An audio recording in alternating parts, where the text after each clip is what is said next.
জীবনে যেটুকু করছেন সেটুকুতে মনে রাখবেন, আল্লাহকে মান্য করো, রাসূলের আনুগত্য করো, তোমাদের আমল বাতিল করো না।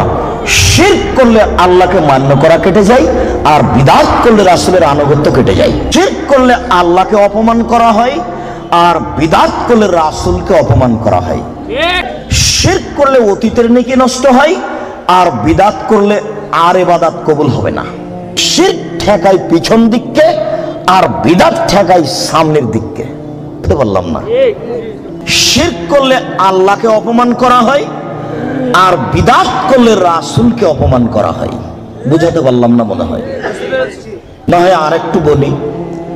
আমরা কথা বলছি তো আমার চাচি, আমরা কথা বলছি তো টিকটিকে টিকটিক করলো, তখন আমার চাচি বলছে, এই তোরা ঠিক বলছিস, ঠিক বলছিস।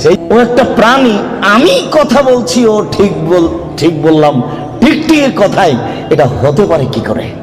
আমরা জানি যমজ সন্তান দিতে পারে কে? আমার চাচি বলছেন যে যমজ সন্তান দিতে পারে কলা। এরই নাম শিরক।